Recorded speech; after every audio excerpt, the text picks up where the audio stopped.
میری چھٹی حس مجھے خبردار کر رہی تھی کہ جو کچھ ہو رہا ہے وہ نہ صرف غلط ہے بلکہ اس کے آگے جو کچھ ہوگا وہ اس سے بھی زیادہ غلط ہوگا۔ اس لیے میں نے اپنی پوری طاقت آزمائی، لیکن پھر بھی میں اس 6 فٹ کے انسان کو خود سے دور نہ کر سکی۔ لیکن اسی وقت دروازے پہ دستک ہوئی۔ وہ خود ہی گھبرا کے ایک دم سے پیچھے ہٹ گیا۔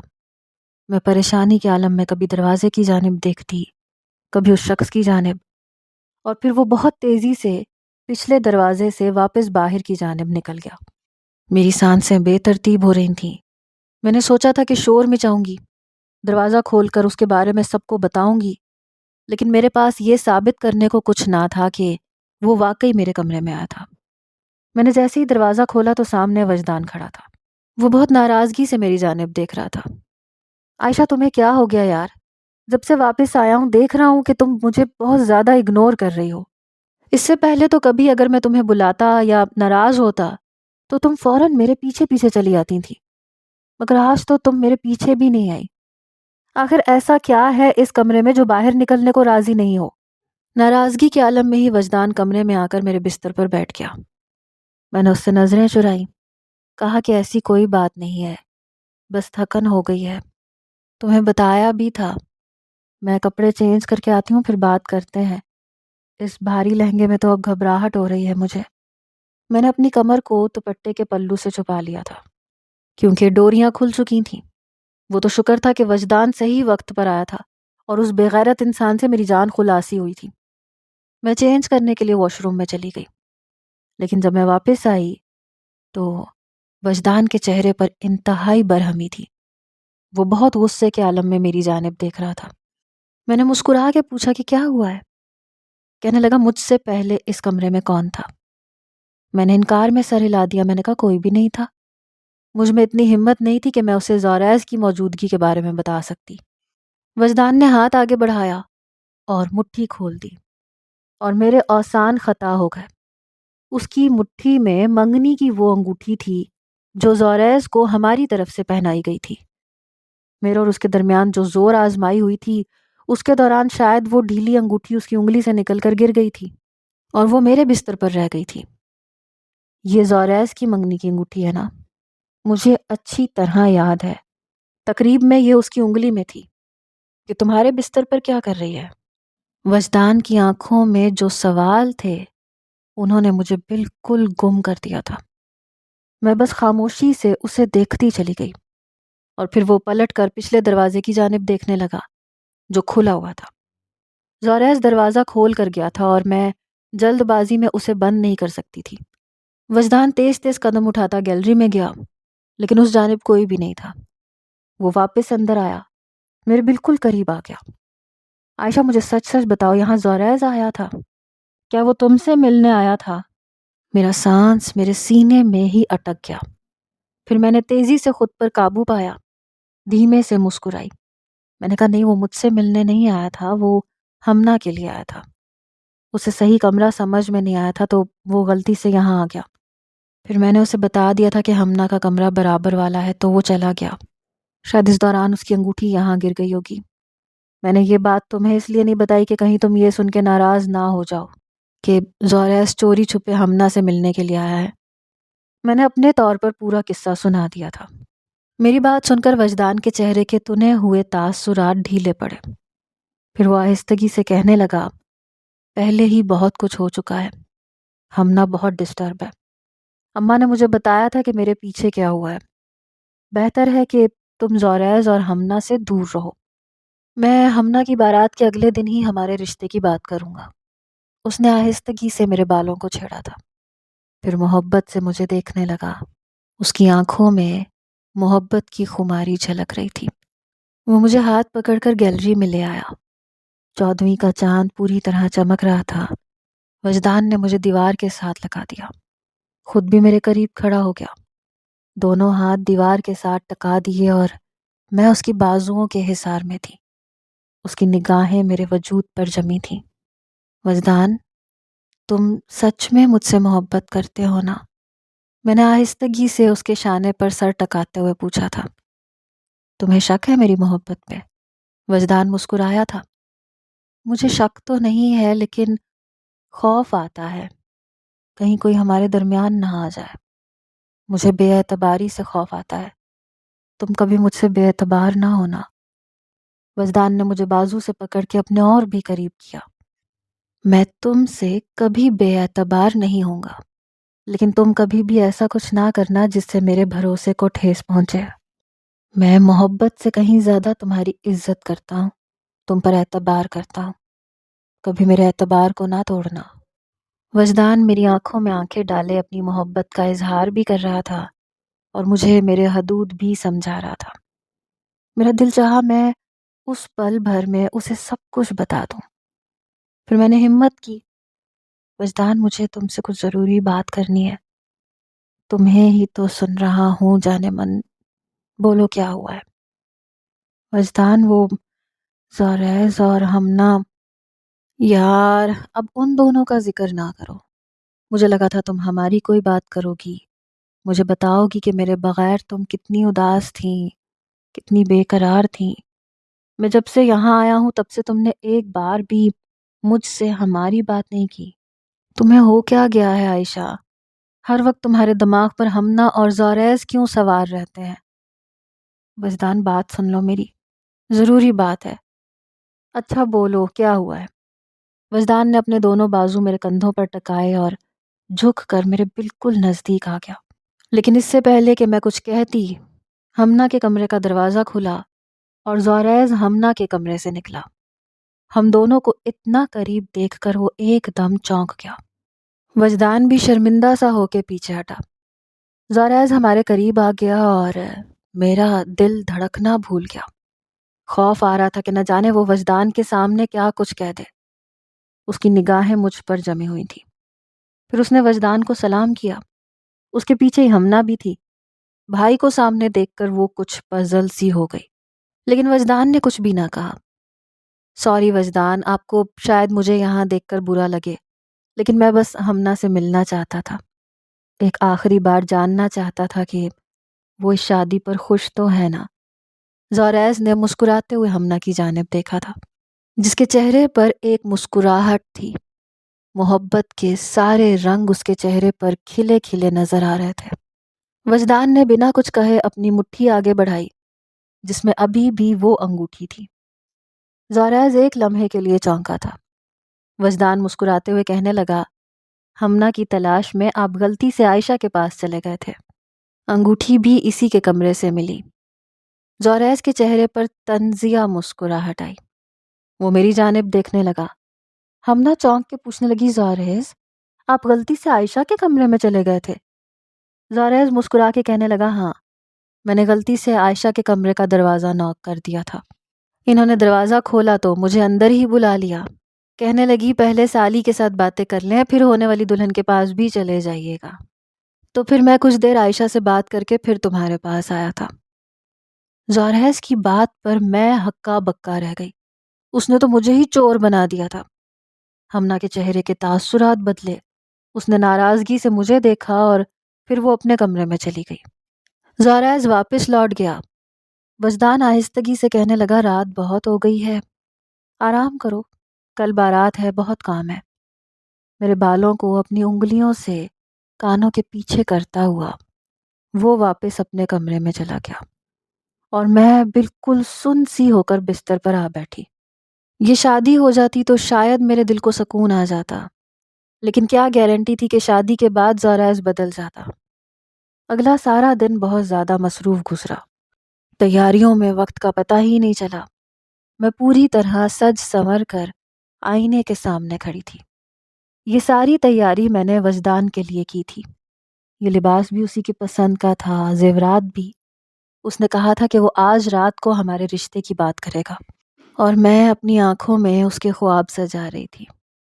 اس سے پہلے کہ ہم شادی ہال کے لیے نکلتے، میرا فون بجنے لگا۔ میں نے دیکھا تو زوریز کا نمبر اسکرین پر جگمگا رہا تھا۔ میں نے فون کاٹ دیا، لیکن دوبارہ سے فون بجنے لگا تو میں نے یہ سوچ کے اٹھا لیا کہ اب تو بارات میں کچھ ہی دیر باقی ہے، ایسا نہ ہو کہ کوئی ضروری بات ہو۔ لیکن دوسری طرف سے جو کچھ زوریز نے کہا وہ سن کر میرے ہوش اڑ گئے۔ وہ کہنے لگا، میں بارات لے کے نہیں آؤں گا اس وقت تک جب تک تم مجھ سے ملنے نہیں آؤ گی۔ میں نے گھبرا کے کہا کہ تمہارا دماغ تو ٹھیک ہے، بارات کا وقت ہو گیا ہے، سب گھر والے شادی ہال کے لیے نکل رہے ہیں، یہ آخری وقت پہ تم یہ کس قسم کی گھٹیا باتیں کر رہے ہو؟ اگر تمہیں میری باتیں گھٹیا لگتی ہیں تو گھٹیا ہی صحیح، لیکن اگر تم بغیر کسی کو بتائے اکیلے میں مجھ سے ملنے کے لیے نہیں آئیں تو میں بارات نہیں لاؤں گا، پھر چاہے تمہارے گھر والوں کی بدنامی ہو یا تمہاری پیاری سی کزن ہمنا ہمیشہ کے لیے برباد ہو جائے، مجھے کوئی فرق نہیں پڑتا۔ میں نے زوریس کو سمجھانا چاہا کہ یہ صحیح وقت نہیں ہے، میں بعد میں بات کر لوں گی، لیکن وہ نہ مانا۔ اچانک وجدان میرے کمرے میں آیا تو میں نے جھٹ سے فون کاٹ دیا۔ وجدان کہنے لگا مجھے پھول والوں نے بلایا ہے، ہمنا کے سہرے کا کچھ مسئلہ ہے، جو پھول ہمنا چاہ رہی تھی وہ نہیں مل رہے، میں اس طرف جا رہا ہوں، گھر میں صرف تم ہی رہ گئی ہو، ڈرائیور کھڑا ہے، تم شادی ہال کے لیے نکل جاؤ، میں وہیں ملتا ہوں۔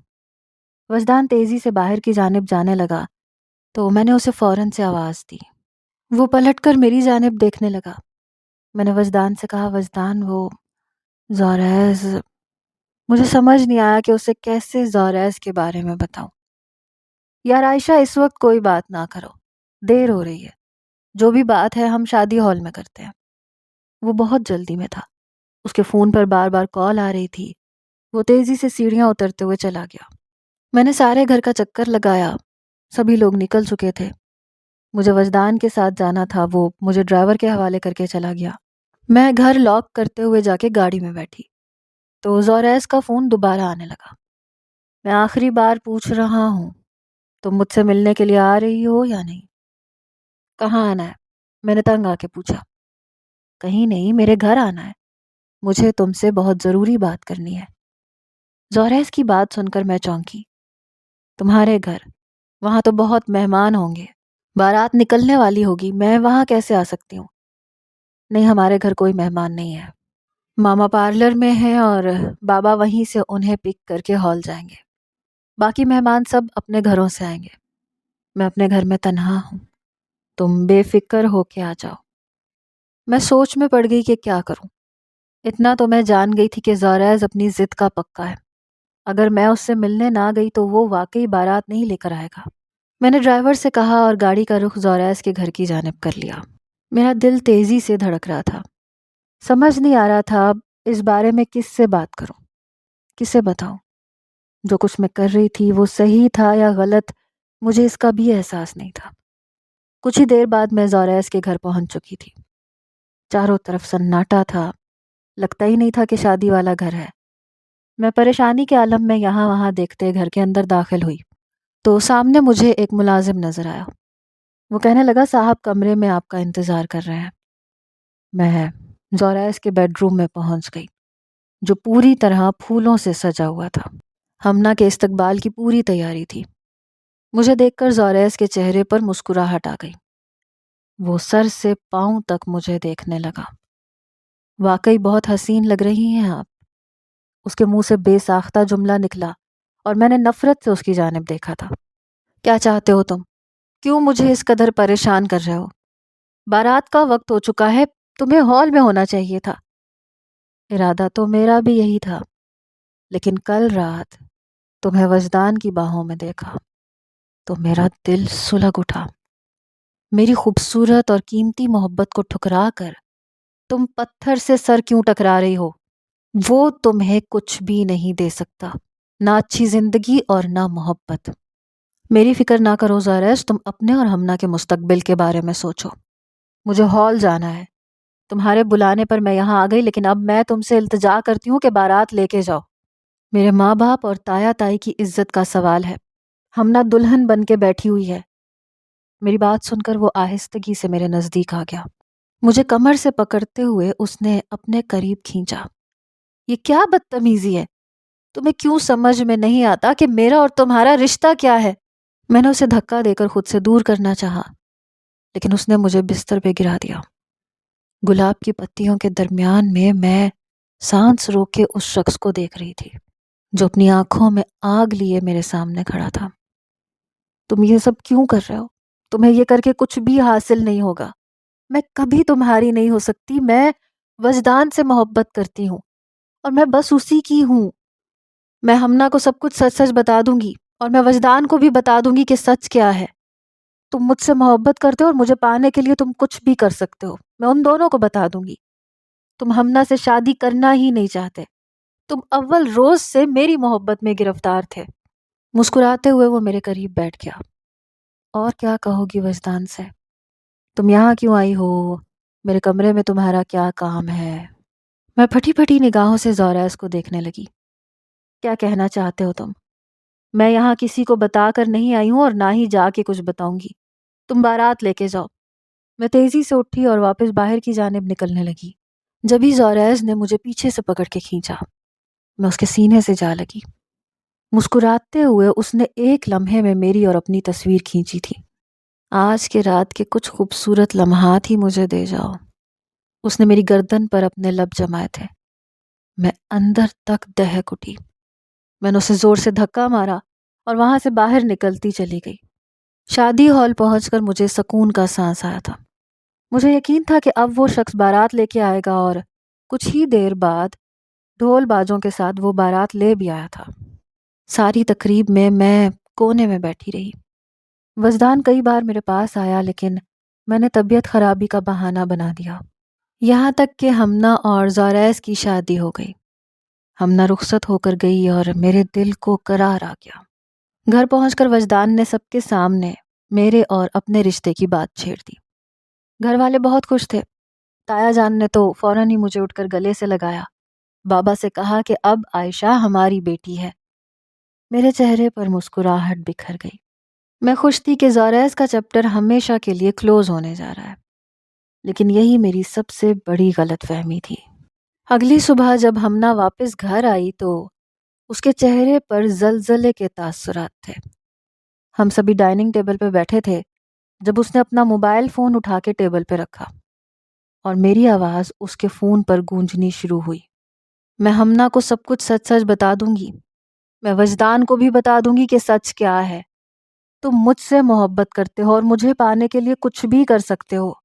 میں ان دونوں کو بتا دوں گی کہ تم ہمنا سے شادی کرنا ہی نہیں چاہتے، تم تو روز اول سے میری محبت میں گرفتار تھے۔ میں یہاں کسی کو بتا کر نہیں آئی ہوں اور نہ ہی جا کے کچھ بتاؤں گی، بس تم میری بات مان لو۔ ڈائننگ ٹیبل پر پوری طرح سناٹا چھا گیا۔ سب میری جانب دیکھ رہے تھے اور میرے ہوش پوری طرح اڑ گئے تھے۔ میرے چند جملوں کو توڑ مڑوڑ کر ایک جگہ جوڑ دیا گیا تھا۔ تایا جان نے ہمنا سے پوچھا یہ سب کیا ہے، تو وہ روتے ہوئے کہنے لگی کل رات کو میری بارات آنے سے پہلے یہ زوریس کے گھر گئی تھی اور اس نے زوریس کو وہاں جا کے کہا کہ وہ میرے لیے بارات نہ لے کے آئے، بلکہ وہ سب کو یہ بتائے کہ وہ اس سے محبت کرتا ہے۔ زوریس نے اسے سمجھانا چاہا کہ وہ اس سے محبت نہیں کرتا، بلکہ اس کے گھر والوں نے اسے پسند کیا تھا، لیکن یہ اس کی بات ماننے کے لیے راضی ہی نہیں تھی۔ دراصل عائشہ کی نیت زوریس کے بڑے سے گھر اور اس کی دولت پر آ گئی ہے۔ اس سے پوچھے یہ وہاں کیا کرنے گئی تھی۔ ہمنا کی باتیں سن کر میری جان نکل گئی تھی۔ زوریس نے میرے چند جملوں کو اس طرح سے ایڈٹ کیا تھا کہ آدھی ادھوری بات مجھے ہی قصوروار ٹھہرا رہی تھی۔ میں نے انکار میں سر ہلایا۔ میں نے کہا یہ جھوٹ ہے، ایسا کچھ بھی نہیں ہے، مجھے زوریس نے بلایا تھا، میں وہاں اس کے بلانے پہ گئی تھی، وہ کہہ رہا تھا کہ وہ بارات نہیں لے کے آئے گا۔ میری بات پر بابا جان اور مما نے غصے سے مجھے دیکھا۔ یہ کیا تماشا ہے عائشہ؟ اگر ایسی کوئی بات تھی تو تم نے ہم میں سے کسی کو کیوں کچھ نہیں کہا؟ ہمنا غصے میں کہنے لگی ایسی کوئی بات تھی ہی نہیں، یہ اپنی مرضی سے وہاں گئی تھی، نہ جانے اسے مجھ سے کیا دشمنی ہو گئی ہے، یہ میرا گھر برباد کرنا چاہتی ہے۔ ہمنا رو رو کے بے حال ہو رہی تھی، مجھے برا بھلا کہہ رہی تھی، جبکہ سارے گھر والے مجھے عجیب نظروں سے دیکھ رہے تھے۔ میں نے وجدان کی جانب دیکھا تو اس کی آنکھوں میں بھی بہت سارے سوال تھے۔ میں نے وجدان سے کہا تم تو میرا اعتبار کرو، میں خود وہاں نہیں گئی تھی، اس نے مجھے بلایا تھا۔ وجدان آہستگی سے کہنے لگا اگر اس نے تمہیں بلایا تھا تو یہ بات تم نے مجھے کیوں نہیں بتائی، یا گھر میں کسی اور کو کیوں نہیں بتائی؟ اور یہ تصویریں؟ ہمنا نے فون آگے کر کے کچھ تصویریں دکھائیں اور میری جان نکل گئی۔ زوریس کے کمرے میں کہیں پہ کوئی کیمرہ لگا ہوا تھا جس سے میری اور اس کی ویڈیو بنی ہوئی تھی۔ اور اس کے اندر سے کچھ ایسی تصاویر ویڈیو میں سے نکالی تھیں جنہیں دیکھ کے ایسے لگ رہا تھا جیسے میں خود زوریز کی باہوں میں سمائی ہوں۔ جس پل اس نے مجھے بستر پہ گرایا تھا اس پل کی بھی کچھ تصاویر تھیں۔ ایسے لگ رہا تھا جیسے میں خود سے اس کے بستر پہ لیٹی ہوں۔ ہمنا کہنے لگی، مجھے تمہیں بہن کہتے ہوئے بھی شرم آتی ہے۔ تم تو ڈائن سے بھی بدتر نکلی۔ ڈائن بھی ساتھ گھر چھوڑتی ہے، تم نے تو میرے ہی ہونے والے شوہر پر نظر جما لی۔ ہمنا اپنے کمرے میں چلی گئی اور تائی جان نے بابا جان کی طرف دیکھتے ہوئے کہا، آپ کی بیٹی نے ہمارے دونوں بچوں کی زندگی برباد کر دی۔ وہ دونوں بھی اٹھ کے چلے گئے۔ وجدان نے مجھ سے کوئی بات نہیں کی تھی بلکہ وہ باہر نکل گیا تھا۔ پھر صرف مما اور بابا جان بیٹھے رہ گئے۔ میں رو رو کر اپنے کردار کی صفائی اپنے ماں باپ کو دے رہی تھی کہ اچانک ہی بابا جان نے اپنا دل پکڑ لیا۔ تکلیف کی شدت سے ان کی حالت خراب ہونے لگی۔ میں اور مما انہیں سنبھالنے لگے۔ پھر میں نے چیخ کر تایا جان کو بلایا۔ ہم سب بابا جان کو لے کر ہسپتال پہنچے تو پتہ چلا کہ انہیں ہارٹ اٹیک ہوا ہے۔ ان کی حالت بہت سیریس تھی۔ بابا جان نے تایا جان سے کہا کہ آپ عائشہ اور وجدان کا نکاح ابھی اور اسی وقت پڑھا دیں، اس طرح ہمنا کا گھر بھی بچ جائے گا اور مجھے اپنی بیٹی کی فکر بھی نہیں ہوگی۔ اگر عائشہ کی کوئی غلطی ہے تو میں آپ سے معافی مانگتا ہوں۔ بابا جان کی حالت ایسی تھی کہ تایا جان منع نہ کر سکے۔ ویسے بھی تائی جان ہمنا کا گھر بچانا چاہتی تھیں، اس لیے انہوں نے میرا اور وجدان کا نکاح پڑھانے کے لیے حامی بھر لی۔ ہسپتال کے کمرے میں ہی ہمارا نکاح ہو گیا تھا۔ پھر 5 دن تک بابا ہسپتال میں رہے اور جب وہ چھٹی ہو کر گھر آئے تو انہوں نے میری رخصتی کی بات کی۔ وجدان کی واپسی کا وقت تھا، اس کی 10 دن کی ہی چھٹیاں باقی تھیں۔ بابا جان نے کہا کہ میری اکلوتی بیٹی ہے، میں اچھی طرح رخصتی کرنا چاہتا ہوں، سارے خاندان کو بلا کر، تاکہ بعد میں کوئی بدنامی نہ ہو۔ ویسے تو تائی جان اس بات کے خلاف تھیں، لیکن انہیں بھی اپنے میکے میں اپنی عزت رکھنی تھی۔ پھر ہمنا کا گھر بچانے کے لیے وہ کچھ بھی کرنے کو تیار تھی۔ مجھے لگا تھا کہ وجدان کو مجھ پر یقین ہوگا، وہ مجھ پہ اعتبار کرتا ہوگا، اسی لیے میں نے اپنی شادی شدہ زندگی کے حوالے سے کئی خواب سجا لیے تھے۔ گزرے 5 دنوں میں میری اور اس کی کوئی بات نہیں ہو سکی تھی۔ میں سارا وقت اپنے بابا جان کے ساتھ ہسپتال میں تھی، اس لیے وجدان کے دل میں کیا تھا مجھے خبر نہیں تھی۔ میں نے سوچا تھا کہ وقت کے ساتھ ساتھ ہمنا کو بھی مجھ پہ یقین آ جائے گا اور وجدان کے ساتھ مل کر میں سب کچھ ٹھیک کر دوں گی۔ لیکن مجھے یہ اندازہ نہیں تھا کہ وجدان بے اعتباری کی انتہاؤں پر ہوگا۔ اس نے تو کمرے میں آتے ہی میرے ساتھ ایسا سلوک کیا کہ میرے ہوش اڑ گئے۔ میں اس سے معافی مانگ رہی تھی، اسے اپنی بے گناہی کا ثبوت دینا چاہتی تھی، لیکن اس نے میری ایک نہ سنی۔ اس کی ایک وجہ یہ بھی تھی کہ زوریز کا رویہ ہمنا کے ساتھ بہت اچھا تھا اور اسی لیے ہمنا کو قصور صرف اور صرف میرا نظر آ رہا تھا۔ میرے اور وجدان کے رشتے میں اتنی دوریاں آ گئیں کہ مجھے لگتا تھا کہ چاہ کر بھی یہ دوریاں ختم نہیں ہوں گی۔ وہ مجھے بد کردار سمجھ رہا تھا، اسے بھی یہ لگتا تھا کہ میں نے زوریز کو اپنے جال میں پھنسانا چاہا ہے۔ اور پھر زوریز نے فون کر کے جو بات کی تھی وہ وجدان نے سن لی تھی۔ اس نے نہ صرف میرا فون توڑا بلکہ میرے گھر سے باہر نکلنے پر بھی پابندی لگا دی۔ میں نے وجدان کو بہت سمجھانا چاہا کہ زوریز خود میرے پیچھے پڑا ہے، میرا کوئی قصور نہیں ہے، لیکن نہ جانے کیوں اس کا اعتبار ایک ہی پل میں ٹوٹ گیا تھا۔ ہماری شادی کو 4 دن ہونے والے تھے۔ ہمنا زوریز کے ساتھ اس کے گھر لوٹ گئی تھی۔ وجدان نے مجھ سے ڈھنگ سے کوئی بات نہ کی۔ تائی جان مجھے منہ نہ لگاتی، بس ایک مما تھی جو میرا خیال رکھ رہی تھیں، شاید انہیں مجھ پر اعتبار تھا۔ 5ویں دن وجدان نے اپنی واپسی کا سامان باندھ لیا۔ وہ واپس جا رہا تھا۔ جیسے جیسے اس کے ایئرپورٹ جانے کا وقت قریب آ رہا تھا، میرا دل مٹھی میں بند ہو رہا تھا۔ اس نے اپنا سامان کمرے سے باہر بھجوا دیا اور خود تیار ہونے کے لیے آئینے کے سامنے کھڑا تھا۔ میں خاموشی سے اس کے پیچھے جا کے کھڑی ہو گئی۔ میں اس کے چہرے کو دیکھ رہی تھی۔ مجھے آج بھی وجدان سے اتنی ہی محبت تھی۔ وجدان نے ایک نظر میرے چہرے پہ ڈالی، خاموشی سے ڈریسنگ ٹیبل پر سے گھڑی اٹھا کے اپنے ہاتھوں پہ باندھنے لگا۔ اس کی آنکھوں کے کنارے سرخ ہو رہے تھے، ایسے لگ رہا تھا جیسے کئی گھنٹوں سے روتا رہا ہو۔ میں اسے روکنا چاہتی تھی، بات کرنا چاہتی تھی، اس سے پوچھنا چاہتی تھی کہ وہ کیوں مجھ سے اتنا بے اعتبار ہو گیا، لیکن میرے لفظ کہیں کھو سے گئے۔ قدم قدم پیچھے ہٹتی میں بستر پر بیٹھ گئی، پھر اپنے چہرے کو اپنے ہاتھوں میں لیے پھوٹ پھوٹ کے رونے لگی۔ مجھے کچھ سمجھ نہیں آ رہا تھا کہ میں کیا کروں، اپنی بے گناہی کو کیسے ثابت کروں۔ وہ شخص جو بالکل غیر تھا، اس نے میرے اپنوں کو مجھ سے کتنا دور کر دیا تھا کہ میرے پاس کوئی ایسا راستہ نہیں تھا کہ میں اپنی پاک بازی کی گواہی دے سکتی۔ کچھ دیر بعد مجھے اپنے کندھے پر ہاتھ محسوس ہوا۔ میں نے نظر اٹھا کے دیکھا تو وجدان میرے بالکل قریب بیٹھا تھا۔ پتہ ہے عائشہ، تمہاری غلطی کیا ہے؟ تم نے ہمیشہ بے ضرر جھوٹ بولے، بلا وجہ سب کو پریشان کرنے کے لیے تم الٹی سیدھی کہانیاں بنا لیا کرتی تھی۔ اس لیے جب سچ میں تم پر برا وقت آیا تو کوئی اعتبار نہ کر سکا۔ لیکن میں تم پر اعتبار کرتا ہوں۔ میں بس تم پر ناراض تھا، غصہ تھا، اور وہی غصہ میرے برے لفظوں کی صورت نکل گیا۔ مجھے غصہ اس بات پر تھا کہ تم اس شخص سے ملنے کے لیے کیوں گئی؟